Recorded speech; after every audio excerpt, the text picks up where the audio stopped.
எதிர்க்கட்சி தலைவர் உதயநிதி தற்போது கைது செய்யப்பட்டிருக்கிறாரு. குறிப்பா முதலமைச்சர் நடிகை குறித்து அவர் பேசினாரு அப்படின்னு சொல்லி கைது பண்ணியிருக்காங்க. இதை எப்படி பார்க்குறீங்க?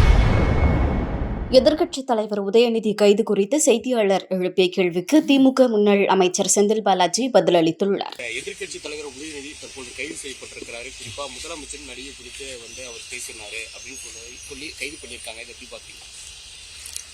நேற்று தஞ்சாவூரில் காவிரியின் குறுக்கே மேகதாதுவில் அணை கட்டுவது குறித்து ஒரு மிகப்பெரிய ஒரு கண்டன ஆர்ப்பாட்டம் எங்களுடைய கழகத்தினுடைய இளைஞரணி செயலர் மாண்புமிகு எதிர்க்கட்சி தலைவருடைய தலைமையில் மிக எழுச்சியோடு நடைபெற்றன. மேகதாது குறித்து இந்த தாவேக அரசு விவசாயிகளுக்கு துரோகம் செய்யக்கூடிய வகையில், விவசாயிகளை பாதுகாக்கக்கூடிய வகையில் எந்த விதமான நடவடிக்கையும் எடுக்காத சூழலில் தேர்தல் வாக்குறுதிகளில் ஆட்சி அமைந்த அடுத்த நிமிடமே விவசாயிகளுக்கான கடன்கள் தள்ளுபடி செய்யப்படும், அனைத்து விவசாயிகளுக்குமான கடன்கள் தள்ளுபடி செய்யப்படும் என்ற ஒரு வாக்குறுதியை கொடுத்துவிட்டு ஆட்சி அமைந்த பிறகு குறிப்பிட்ட சில விவசாயிகளுக்கு மட்டும் குறிப்பிட்ட தொகையை நிர்ணயம் செய்து தள்ளுபடி செய்தது. விவசாயிகள் இன்று ரோட்டில் போராடி கொண்டிருக்கின்றார்கள். முழுமையான விவசாய கடன்களை தள்ளுபடி செய்ய வேண்டும் என்று. இப்படி விவசாயிகளை பற்றி கண்டுகொள்ளாத, விவசாயிகளுடைய நலனில் அக்கறை கொள்ளாத இந்த தாவேக அரசை கண்டித்து எங்களுடைய எதிர்க்கட்சி தலைவருடைய தலைமையில் தஞ்சாவூரில் மிகப்பெரிய ஒரு கண்டன ஆர்ப்பாட்டம் நடைபெற்றன.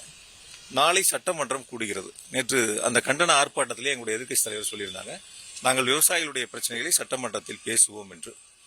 நாளை சட்டமன்றம் கூடக்கூடிய சூழலில் எதிர்க்கட்சி தலைவர் சட்டமன்றத்திற்கு வந்தால் இந்த தாவேக அரசு அமைந்து என்னென்னலாம் செய்யக்கூடிய பணிகளை செய்யாமல் தவறவிட்டது, விவசாயிகளுக்காக இருக்கட்டும், மேகதாது பிரச்சனைகளாக இருக்கட்டும், விவசாயிகளுடைய கடன்கள் தள்ளுபடியாக இருக்கட்டும், இப்படி தொடர்ச்சியாக சட்டமன்றத்தில் கேள்வி எழுப்பக்கூடும் என்ற நோக்கத்தில் இந்த தாவேக அரசு இந்த கைது நடவடிக்கையை கையில் எடுத்திருக்கின்றன.